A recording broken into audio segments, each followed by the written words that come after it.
Merci. Ouais,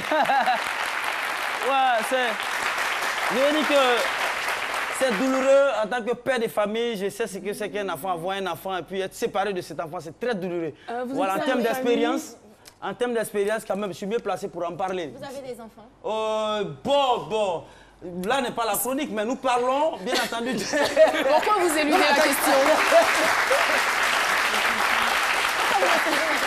Comment? Pourquoi est-ce que vous déviez ma question? Je ne dévie pas. Non, mais quand même, comme moi, sur un plateau de télé, vous me demandez si j'ai un enfant. Mais vu que quand vous avez commencé à parler, vous avez dit... Ouais, en termes d'expérience, pour avoir vécu dans une cour, il y a de nombreux enfants. Dans une cour commune, c'est ça, d'accord. Voilà, c'est ce que je veux dire. Et donc, je veux dire que...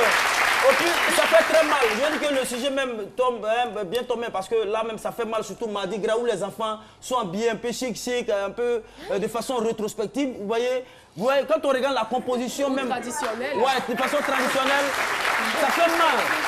Quand on regarde même la composition, je souffre d'avoir été séparé et le complément d'objet direct qui est placé avant le verbe. Vous voyez un peu, on voit déjà que l'adjectif qualificatif n'a pas été accordé. Donc c'est un homme. Donc c'est un homme. Et donc je dis, ça fait mal. Contrairement, ça fait mal.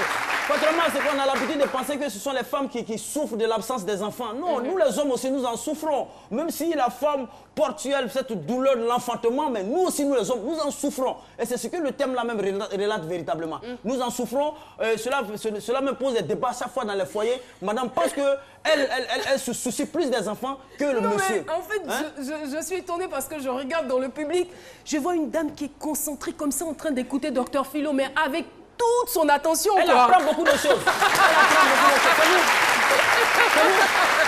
C'est vous qui êtes concentré. Concentrez-vous chaque fois. Elle écoutait tellement attentivement que ça m'a marqué, ça m'a frappé tout de suite. Donc, je disais que nous les pères... Et pourtant, il ne faut pas l'écouter. Il faut écouter. Avec moi, on apprend chaque fois. Vous avez compris?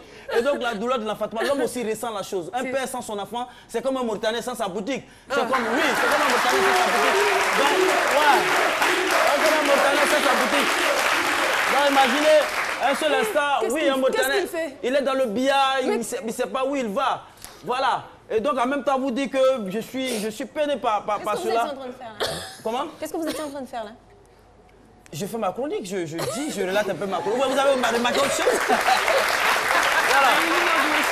Donc, pour clore mes propos, je dirais qu'il n'y a pas d'ancien enfant. L'enfant, c'est le même sang qui circule dans nos veines. Il n'y a pas d'ancien enfant. Il y a ex-femme, mais il n'y a pas ex-enfant.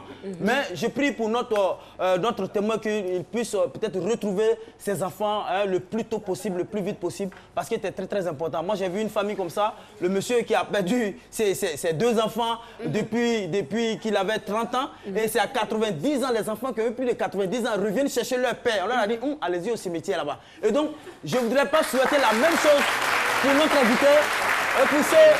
Je voudrais toucher du bois. Je veux toucher, comme il n'y a pas de bois ici, je vais chercher quelqu'un qui est un peu mince. Voilà, je touche du bois.